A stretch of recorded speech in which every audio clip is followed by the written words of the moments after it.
Hello बच्चों, कैसे हैं आप सभी। तो चलिए एक बार फिर से स्वागत करते हैं आपका सीएल कैरियर एकेडमी के इस ऑनलाइन प्लेटफॉर्म पर। बेटा अपन ने लास्ट क्लास में रेस्पिरेशन इन प्लांट्स के कुछ क्वेश्चंस डिस्कस किए थे, तो आज हम कुछ एक्स्ट्रा क्वेश्चंस लेके आए हैं आपके लिए, रेस्पिरेशन इन प्लांट्स पार्ट 2। ठीक है, तो चलो अपने क्वेश्चंस स्टार्ट करते हैं। सबसे पहला क्वेश्चन देखिए, the enzyme which converts glucose to glucose six phosphate. कौन सा एंजाइम है जो ग्लूकोज को ग्लूकोज 6-फॉस्फेट में कन्वर्ट करता है, देखकर बताइए। पहला ही स्टेप है बेटा, ग्लूकोज को अपन ने ग्लूकोज 6-फॉस्फेट में कन्वर्ट करना है। ग्लूकोज 6-फॉस्फेट।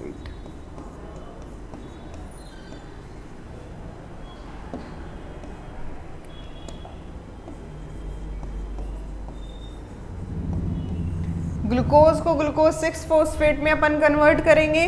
बेटा फर्स्ट स्टेप है अपना ग्लाइकोलाइसिस का, ठीक है ना। कहां पर हो रही है ग्लाइकोलाइसिस? साइटोप्लाज्म के अंदर ना, ठीक है।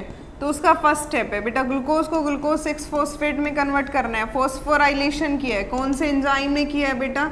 हेक्सोकाइनेज। हेक्सोकाइनेज क्या करता है? फॉस्फोराइलेशन कर देगा, ठीक है।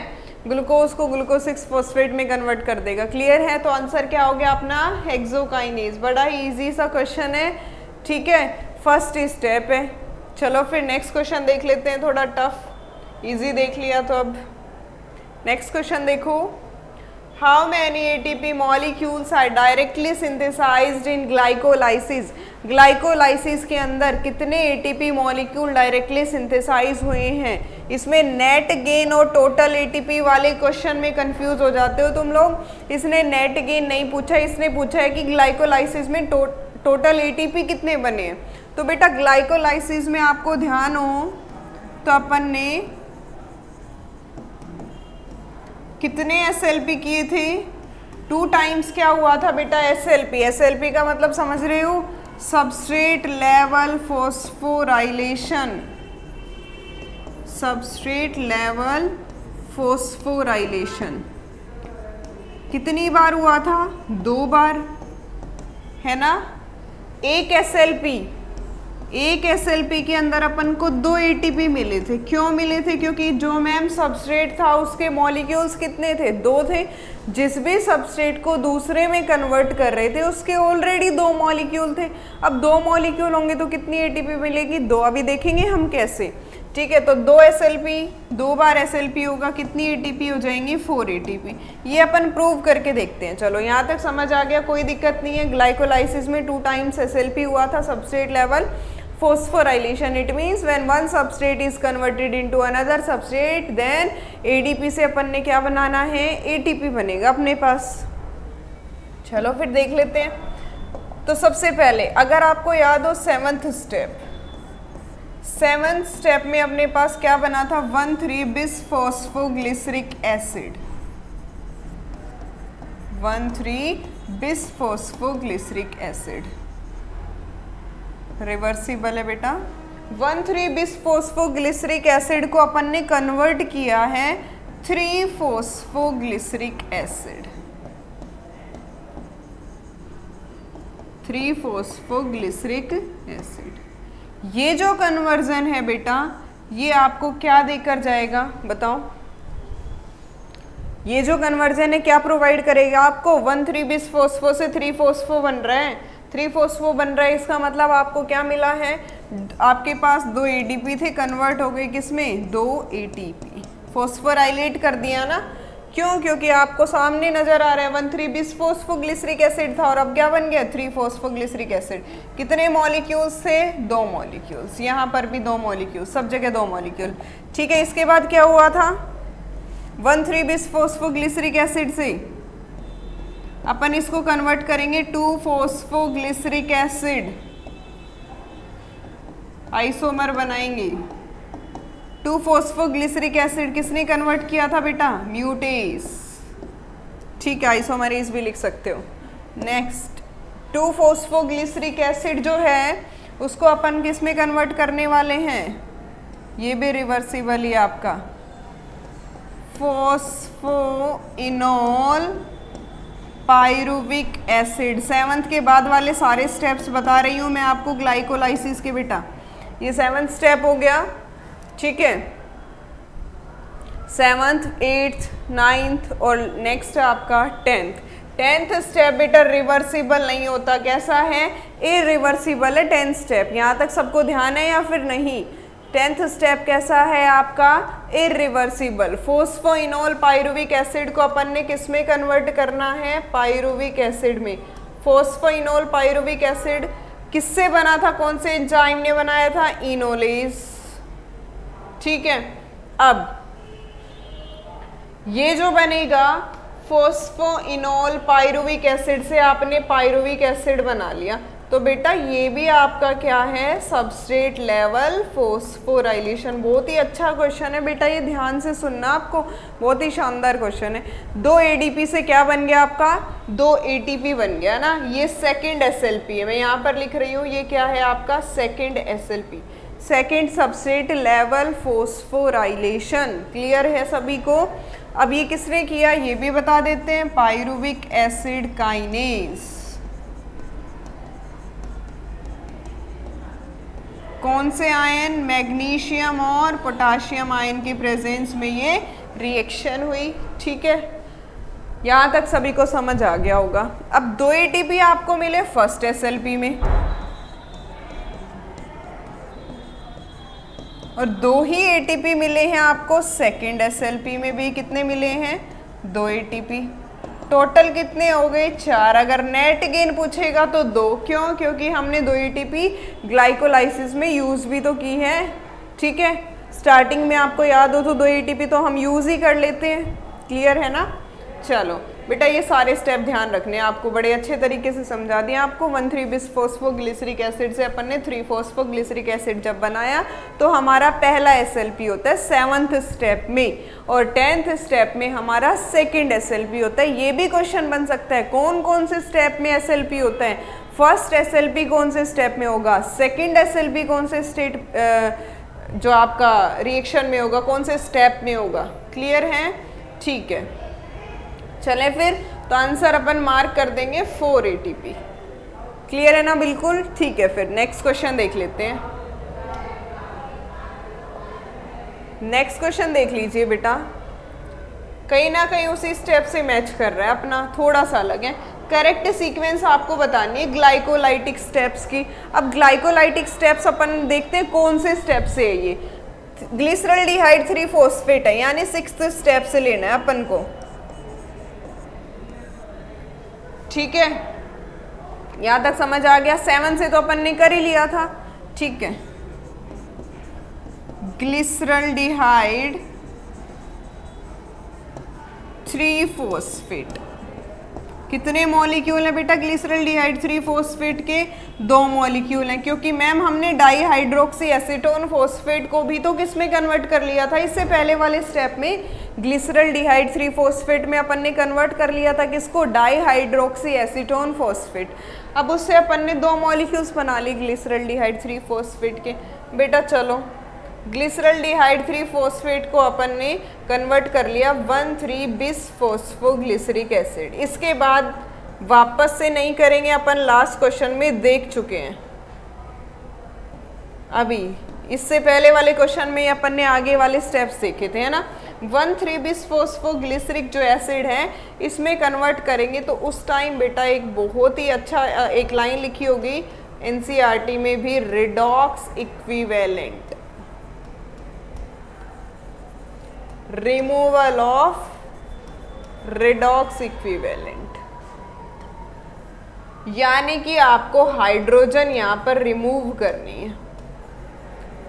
एक मॉलिक्यूल से आपको 2 हाइड्रोजन रिमूव करनी है, तो 2 मॉलिक्यूल से कितनी हो गई बेटा? 4H+। ये आपको यहां से निकालना है। कौन लेकर जाएगा? NAD कितने?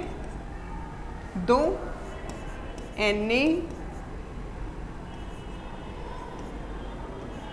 NADH2 बोल दो 2H+, ठीक है।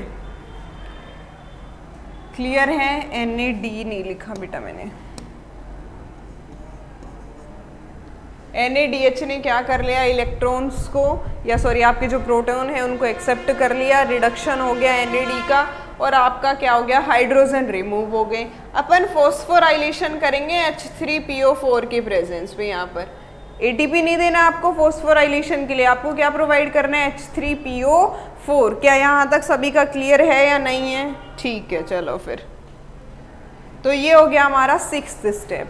ठीक है, अब मुझे बताओ 7th में अपन ने क्या किया था, 1,3-बिस-फॉस्फोग्लिसरिक एसिड के बाद अपन ने क्या किया था, 3-फॉस्फोग्लिसरिक एसिड बनाया था, 3-फॉस्फोग्लिसरिक एसिड। 1,3-बिस-फॉस्फोग्लिसरिक एसिड के बाद अपन ने क्या बनाया था, 3-फॉस्फोग्लिसरिक एसिड। उसके बाद अपन ने क्या किया था, बताओ, फर्स्ट SLP यहाँ पर हो गया था 2-फॉस्फोग्लिसरिक एसिड म्यूटेज। लास्ट में अपन ने क्या किया था, इनोलेज से फॉस्फोइनोल पायरुविक एसिड। ठीक है, और फिर अपन ने पायरुविक एसिड।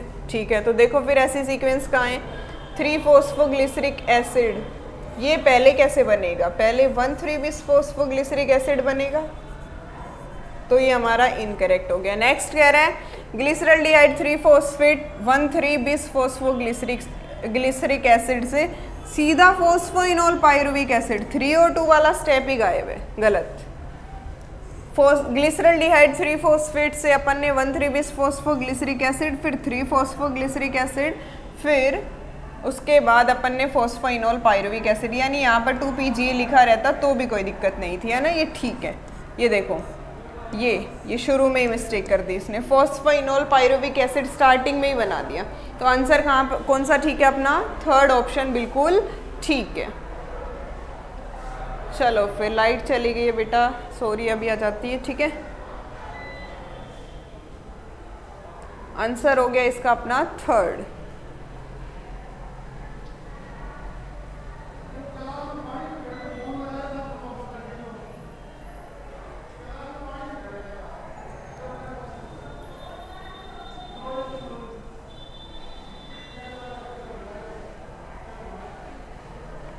नेक्स्ट क्वेश्चन देख लेते हैं इतने अपना, क्या है next question,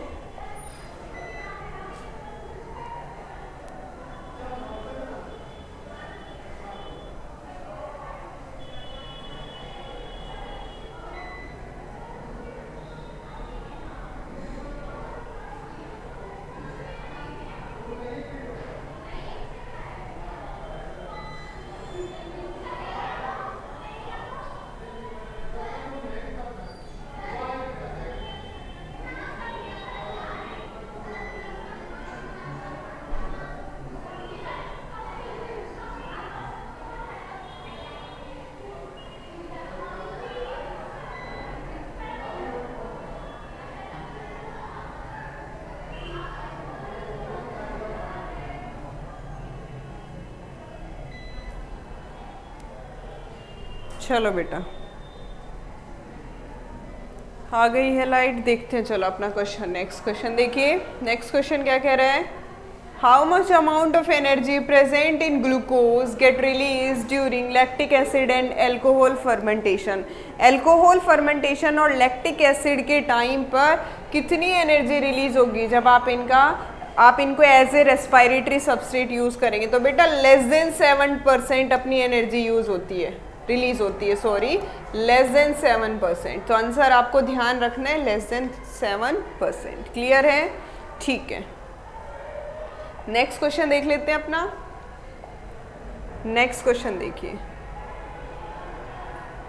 in lactic acid fermentation the final electron acceptor is. बहुत ही अच्छा क्वेश्चन है। लैक्टिक एसिड फर्मेंटेशन के टाइम पर फाइनल इलेक्ट्रॉन एक्सेप्टर कौन है? ठीक है, बताइए बेटा। आपको पता है अपने स्टेप्स तो वही चलने, ग्लाइकोलाइसिस, ग्लाइकोलाइसिस के बाद अपना क्या बनेगा, पायरुविक एसिड। पायरुविक एसिड के कितने मॉलिक्यूल्स बनेंगे बेटा? 2 मॉलिक्यूल, यानी आप लिख सकते हो CH3COCOOH। तो जब अपन लैक्टिक एसिड फर्मेंटेशन करते हैं, यानी लैक्टिक एसिड की फॉर्मेशन जब होती है उस टाइम बेटा क्या होता है, सिर्फ और सिर्फ एक ही स्टेप होता है, पायरुविक एसिड अंडरगोज रिडक्शन। इसका सिर्फ और सिर्फ रिडक्शन होगा। जबकि अपन ने एल्कोहलिक फर्मेंटेशन में क्या किया था,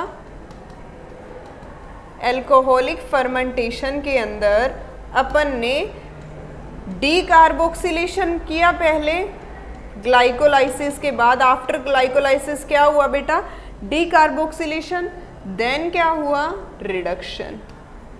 यहाँ पर सिर्फ और सिर्फ सीधा क्या करना है अपन को, रिडक्शन करना है। तो रिडक्शन कर दो फिर इसका, NADH क्या रिलीज हो जाएगा, NAD+2।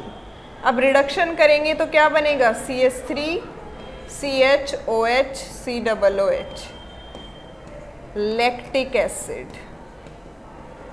और कौन से एंजाइम के प्रेजेंस में होता है बेटा ये रिडक्शन, लैक्टेट डिहाइड्रोजिनेज की प्रेजेंस में होता है। किसकी प्रेजेंस में, लैक्टेट डिहाइड्रोजिनेज। अब जिसको स्टेप्स याद हैं वो रेस्पिरेशन के सारे क्वेश्चंस कर सकता है आराम से। अब जिसने साइकिल से नहीं अच्छे से पढ़ी, चलाने वाली साइकिल ने, अपन ने जो भी reaction, glycolytic steps, aerobic anaerobic, जो भी स्टेप्स आपने अच्छे से याद नहीं किए तो कोई फ़ायदा नहीं है बेटा, क्वेश्चंस होंगे ही नहीं। ठीक है, चलो फिर देखो। अब इलेक्ट्रॉन एक्सेप्टर कौन है, तुम मुझे बता दो। पायरुविक एसिड के अलावा किसी ने एक्सेप्ट किया है क्या, नहीं ना, तो आंसर क्या हो गया, पायरुविक एसिड।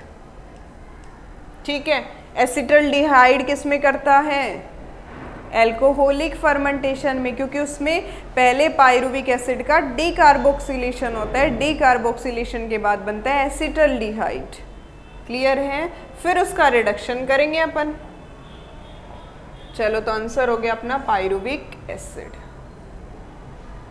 नेक्स्ट क्वेश्चन कह रहा है where is respiratory electron system, ETS, electron transport system कहाँ पर प्रेजेंट होता है बेटा, इलेक्ट्रॉन ट्रांसपोर्ट सिस्टम। ये माइटोकॉन्ड्रिया की कौन सी मेम्ब्रेन, आउटर मेम्ब्रेन। ये माइटोकॉन्ड्रिया की कौन सी मेम्ब्रेन बेटा, इनर मेम्ब्रेन। इनर मेम्ब्रेन के अंदर अपने कॉम्प्लेक्स कितने हैं, 4। ठीक है, 5, जिसमें से 4 आपके किसमें इन्वॉल्व होते हैं, ETS के अंदर। एक किसमें होगा बेटा, ATP सिंथेस, F0 F1। ठीक है, ध्यान है सभी को। चलो फिर कोई दिक्कत नहीं है। तो इनर मेम्ब्रेन के अंदर अपने क्या है बेटा, इलेक्ट्रॉन ट्रांसपोर्ट सिस्टम कहाँ पर लोकेटेड है, बड़ा इजी सा क्वेश्चन है, कहाँ पर है, इनर माइटोकॉन्ड्रियल मेम्ब्रेन के अंदर। क्लियर है ना, ठीक है। नेक्स्ट क्वेश्चन देखते हैं अपना। नेक्स्ट क्वेश्चन क्या कह रहा है, which of these statement is incorrect, कौन सी स्टेटमेंट करेक्ट नहीं है।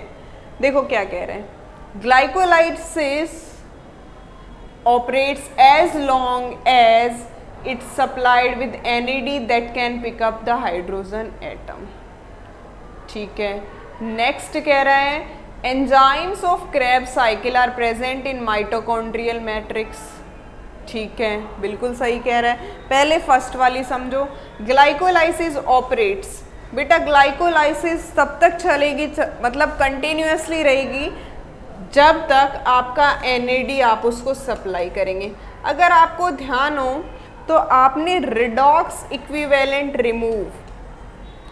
रिमूवल ऑफ रिडॉक्स इक्विवेलेंट, जब आपने हाइड्रोजन को रिमूव करवाया है उस स्टेप में अगर आप NAD नहीं दोगे तो आगे स्टेप कैसे होगा बताओ, हाँ या ना। आपने रिडॉक्स इक्विवेलेंट रिमूवल वाला जो स्टेप किया है, कौन से वाला किया है बेटा, 6th स्टेप, जिसके अंदर आपने क्या किया था, ग्लिसरल्डिहाइड 3-फॉस्फेट से आपने ग्लिसरल्डिहाइड 3-फॉस्फेट से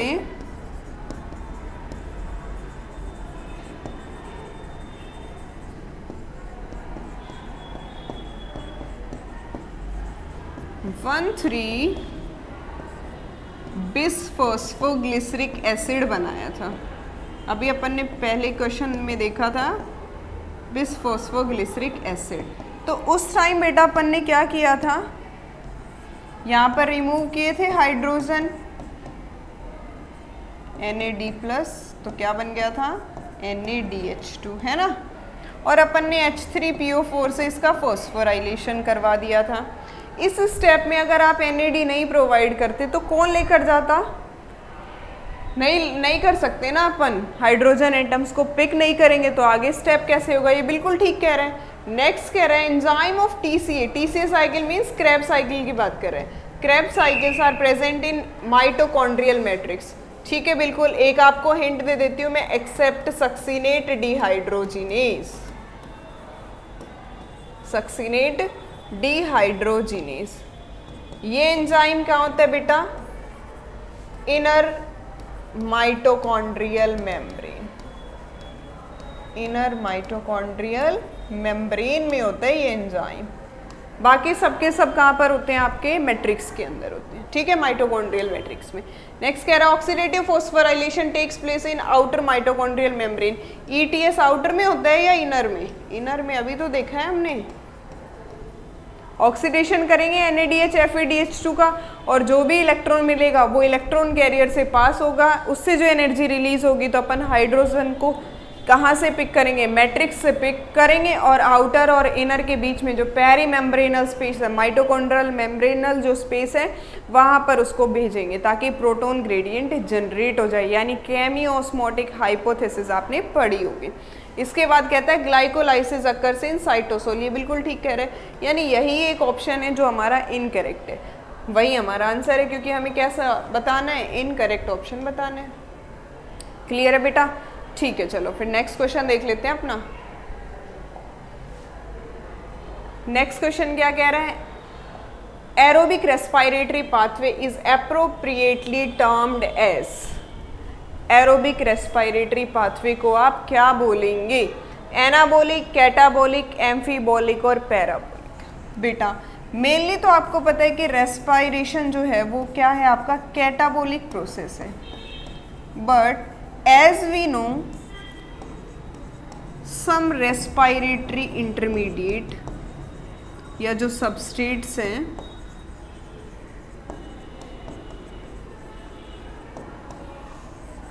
उनको वापस से यूज कर सकते हैं।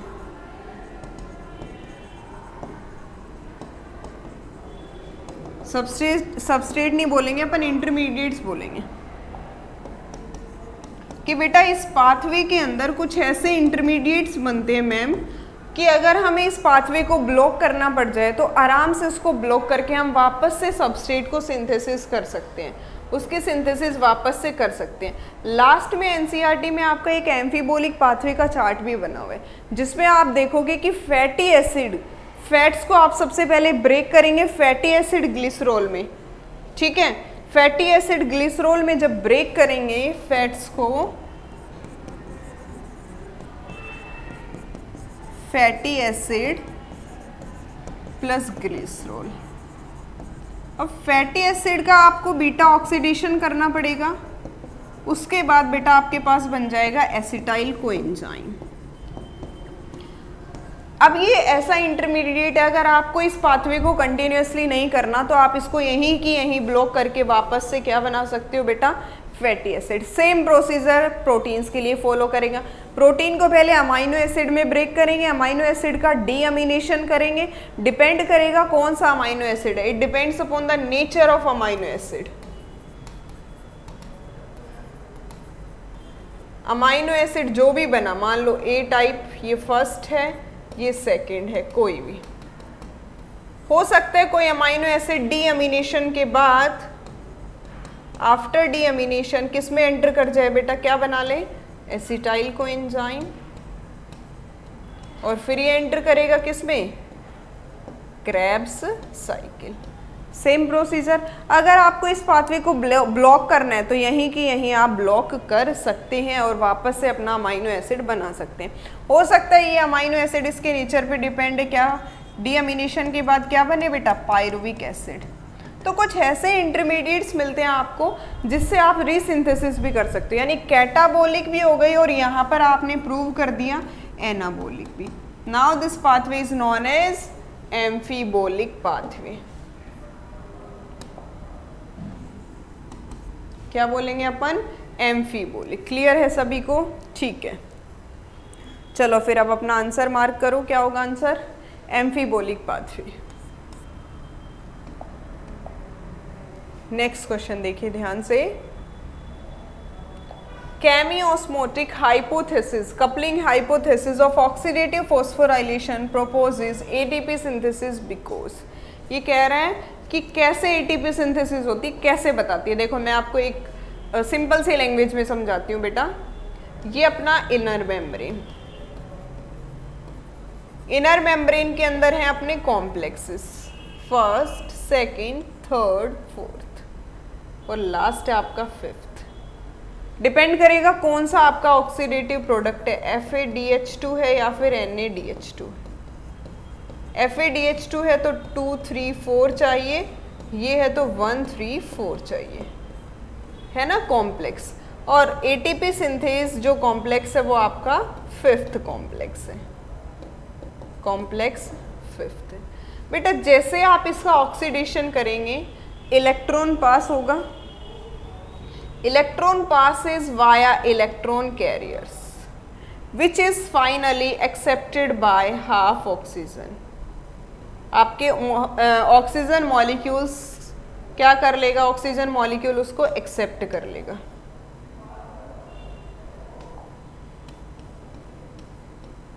ठीक है, फाइनल इलेक्ट्रॉन एक्सेप्टर हो गया ऑक्सीजन मॉलिक्यूल। अब जो इलेक्ट्रॉन इलेक्ट्रॉन कैरियर से पास हो रहा था बेटा, उस टाइम क्या रिलीज कर रहा था, एनर्जी। उस एनर्जी को जो रिलीज हुई एनर्जी है उसको अपन हाइड्रोजन आयन को उधर से पंप करने के लिए यूज कर लेंगे। इधर मैट्रिक्स से उठाएंगे और आपका इंटरमेम्ब्रेनल स्पेस के अंदर अपन ट्रांसफर कर देंगे। अगर ऐसे बार बार H+ आयन यहाँ पर सप्लाई कर रहे हो तो यहाँ पे क्या जनरेट हो जाएगा बेटा, प्रोटॉन ग्रेडियंट। और इस प्रोटॉन ग्रेडियंट की वजह से कॉम्प्लेक्स फिफ्थ में F0 तो मेम्ब्रेन में है और F1 आपका पेरिफेरल है, ये सबको पता है। F0 is located in membranal, embedded in membrane, और F1 इज पेरिफेरल। F0 के पास है बेटा डिफ्यूजिंग चैनल, यानी वो करवाएगा जैसे ही प्रोटॉन ग्रेडियंट डेवलप हुआ वो प्रोटॉन ग्रेडियंट को ब्रेक करने के लिए डिफ्यूजन चैनल प्रोवाइड करेगा कि हाई कंसंट्रेशन से लो की तरफ वो मूव करेंगे। क्योंकि यहाँ पर कुछ H+ आयन तो कौन ले लेगी, ऑक्सीजन, और बना देगी H2O। कम हो गए, इधर आ गए, प्रोटॉन ग्रेडियंट कहाँ जनरेट हो गया, इस तरफ हो गया। अब ये प्रोटॉन ग्रेडियंट जैसे ही डिफ्यूज होगा तो डिफ्यूज होने से F1 की कैटालिटिक प्रॉपर्टी में आएगा चेंज, और वो प्रॉपर्टी चेंज होते ही वो आराम से उसको इतनी एनर्जी मिलेगी कि ADP को कन्वर्ट कर देगा ATP में बाय फॉस्फोराइलेशन। क्लियर है? ये आसान सा स्टेप है आपका केमियोस्मोसिस। ठीक है, ये है, ऐसा ही आपको फोटोसिंथेसिस वाले में देखने को मिलेगा। तो देखो, proton gradient forms across inner membrane, inner membrane के अक्रॉस क्या बना है आपका, प्रोटॉन ग्रेडियंट। ठीक है, changed impermeability of inner membrane, inner membrane की इम्परमिएबिलिटी चेंज हुई है, ऐसा कुछ नहीं है। High energy bonds are formed in mitochondrial protein में कोई हाई एनर्जी बॉन्ड नहीं बने।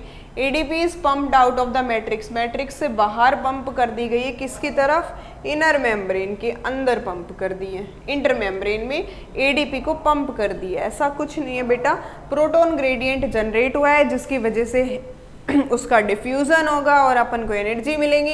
F0 क्या हो जाएगा, खुश हो जाएगा, डिफ्यूज करेगा, और F1 को क्या मिलेगी, energy for their catalytic change. ये है आपका केमियोस्मोटिक हाइपोथेसिस।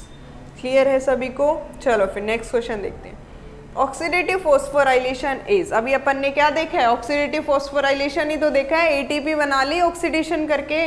ठीक है, फॉर्मेशन ऑफ ATP, ठीक है यही है ATP, oxidation of phosphate group in ATP, phosphate group का ऑक्सीडेशन करेंगे। Addition of phosphate group to ATP नहीं, ADP के अंदर अपन ने इनऑर्गेनिक फॉस्फेट ऐड किया है। Formation of ATP by energy released from electron removed during substrate oxidation, बिल्कुल ठीक है। इलेक्ट्रॉन जो रिमूव हुआ था सबस्ट्रेट की ऑक्सीडेशन के टाइम पर, सबस्ट्रेट कौन था, FADH2 NADH2, उसके ब्रेक होने से जो इलेक्ट्रॉन रिमूव हुआ वो इलेक्ट्रॉन कैरियर से पास हुआ, पास होने के बाद अपन को एनर्जी देता गया और अपन हाइड्रोजन आयन को पंप करते गए।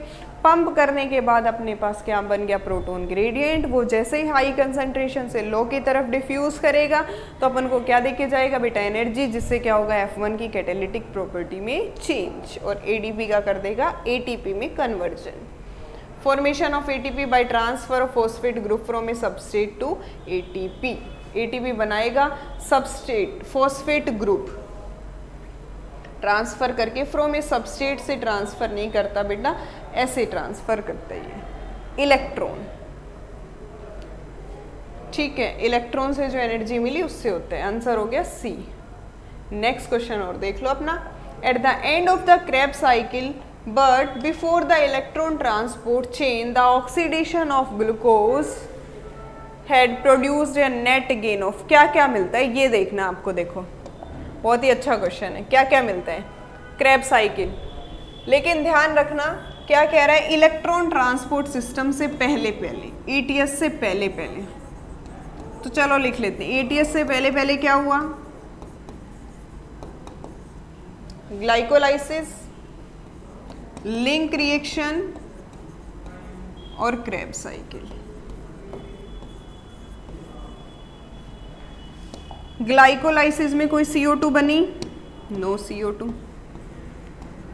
NADH बना, कितने, 2 मॉलिक्यूल्स आपके सामने ही बने थे, रिडॉक्स इक्विवेलेंट रिमूवल। ठीक है, 2 NADH2 अपन ने देखा है। ATP 4 बने हैं लेकिन 2 यूज हो चुके, तो 4 - 2 2 नेट गेन। लिंक रिएक्शन में देखो डीकार्बोक्सिलेशन भी होता है और ऑक्सीडेशन भी होता है।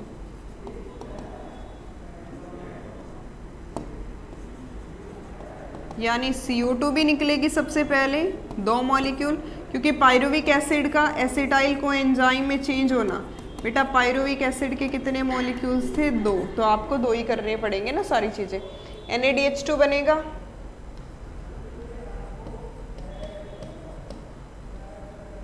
यहाँ तक क्लियर है। चलो अब आ जाओ क्रेब साइकिल में। क्रेब साइकिल में कितने NADH2 बनेंगे, 3।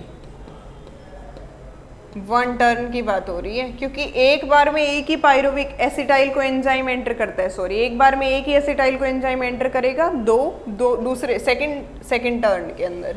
ठीक है, 3 NADH2 हो गया, 1 FADH2 और 1 GTP। तो 2 टर्न के लिए कितना हो गया, 4 2 टर्न, 6 NADH2, 2 FADH2 और 2 GTP, और CO2 भी निकलती है बेटा यहाँ पर 2 बार, है ना। और CO2 निकलेगी आपकी 1 टर्न के लिए 2 CO2 और 2 टर्न्स के लिए कितनी हो गई, 4 CO2।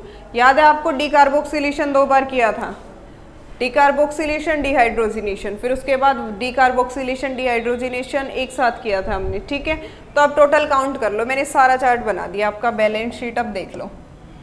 CO2 कितनी काउंट करो, अपन को पहले CO2 काउंट करनी है। ऑप्शन में 2 और ये हो गई अपनी 4, इसमें तो हुई नहीं, 6 CO2, 6 सब में है। नेक्स्ट देखो NADH2 कितनी हो गई बेटा, 2 NADH2 ये, 2 ये, 4 और अपना 6 NADH2 ये, 10 NADH2। 10 देखो किसमें, दोनों में है, यानी ये 2 ऑप्शन लेकर चलने अपन को, पहला तो कैंसिल हो ही गया। ठीक है, नेक्स्ट देखते हैं अपना FADH2। FADH2 कितने बेटा, 2, ये भी ठीक है। अब ये कह रहा है नेक्स्ट ATP, 4 ही बने बेटा, 2 ये हो गया और 2 GTP। ठीक है, 4 हो गए ना, तो 38 कहाँ से आएंगे, वो तो पूरी साइकिल के हैं। तो आंसर क्या हो गया आपका, B। 6 CO2, 10 NADH2, 2 FADH2 और 4 ATP। क्लियर है सभी को। तो बेटा ये अपने आज के कुछ क्वेश्चंस डिस्कस किए अपन ने। ठीक है, ऐसे ही अपन नेक्स्ट सेशन में प्रैक्टिस करते रहेंगे। तब तक आप अपने जो साइकिल्स हैं फोटो रेस्पिरेशन की, फोटोसिंथेसिस की, वो सभी साइकिल्स को अच्छे से क्लियर करें। आगे इसी तरह नेक्स्ट क्वेश्चंस डिस्कस करते रहेंगे। ठीक है, थैंक यू।